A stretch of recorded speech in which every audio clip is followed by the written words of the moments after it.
ধারাবাহিক আন্দোলনের এই ধারাবাহিক কর্মসূচির মধ্যে আমরা রয়েছি। সুতরাং কাউকে মিটিং করলো তাকে কাউন্টার দেওয়ার জন্য মিটিং করার সুযোগ এই সময় বিএনপি নাই। বিএনপি তার নির্ধারিত কর্মসূচি নিয়ে এগিয়ে যাচ্ছে এবং এগিয়ে যাবে। বন্ধুরা আমার, শুধু কয়েকটি কথা বলতে চাই। বাংলাদেশের লড়াই শুধু আজকে ওই জুলাই আগস্টে হয় নাই, মহান মুক্তিযুদ্ধেও একটা মুক্তির সংগ্রাম লড়াই হয়েছিল।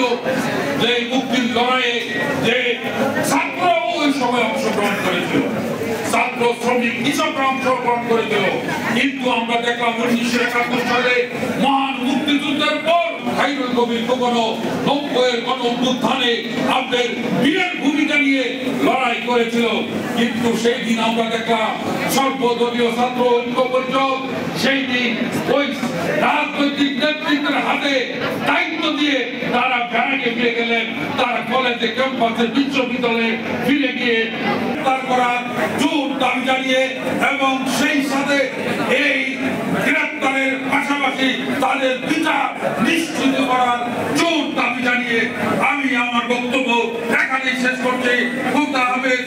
বাংলাদেশ জিন্দাবাদ। বাংলাদেশ জাতীয়তাবাদী দল সফল হোক। আসসালামু আলাইকুম। এই নরসিংদীতে 22 শহীদের রক্তের সাথে বেইমানি করেছে এনসিপি।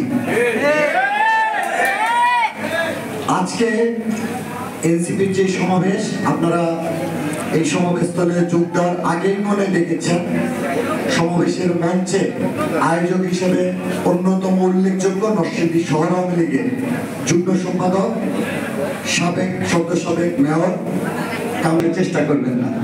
যদি আপনারা আমাদের অনুরোধ না রাখেন, ইনশাল্লাহ আগামীকাল থেকে আমরা নরসিংদী জেলা বিএনপি সংগ্রামী সভাপতি খায়রুল কবির খোকন, সাধারণ সম্পাদক মঞ্জুর এলাই ভাইয়ের নেতৃত্বে নরসিংদী জেলা যুবদল, স্বেচ্ছাসেবক দল, ছাত্র দল, কৃষক দল লীগের বিরুদ্ধে আন্দোলন সংগ্রাম করে আমরা সেটা শিখে গেছি। আমরা ঘোষণা দিচ্ছি আগামীকালকে থেকে আন্দোলনে শহীদ নরসিংদীর 5 জন বীর তাদের জীবনকে বিলিয়ে দিয়েছেন, শহীদ হয়েছেন।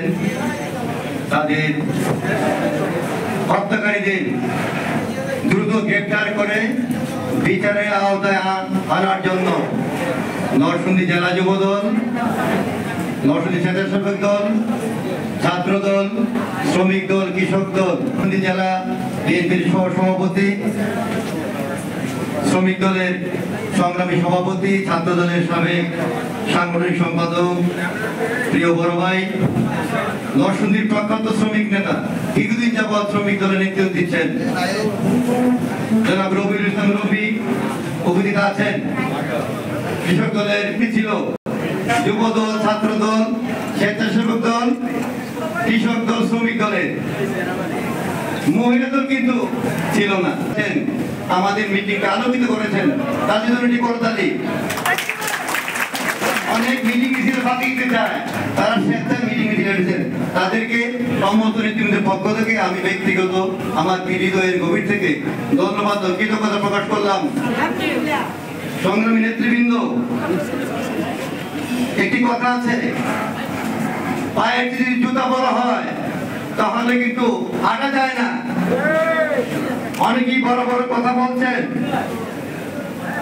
ইতিমধ্যেই কিন্তু এনসিপি 5 জন নেতা গুলশানে চাঁদাবাজির অভিযোগে গ্রেফতার হয়েছেন। তাহলে কি প্রমাণ করে? মুখে বড় বড় কথা বলেন, চাঁদাবাজির কথা বলেন, ছোট মুখে বড় কথা বলেন। চাঁদাবাজির অভিযোগে সারা বাংলায় এনসিপি কমিটি বিলুপ্ত ঘোষণা করা হয়েছে। এতে কি প্রমাণিত হয়েছে? আপনারা চাঁদাবাজ, আপনারা দুর্নীতিবাজ। আরেকটি কথা বলতে চাই, নাইট বলেছেন অনেক রক্তের বিনিময়ে 17 বছর লড়াই সংগ্রাম যুদ্ধ করে এই সরকারি আন্দোলনে বেশিরভাগ সরকার বিরুদ্ধে আন্দোলন করেছি। আন্দোলন করতে গিয়ে অনেক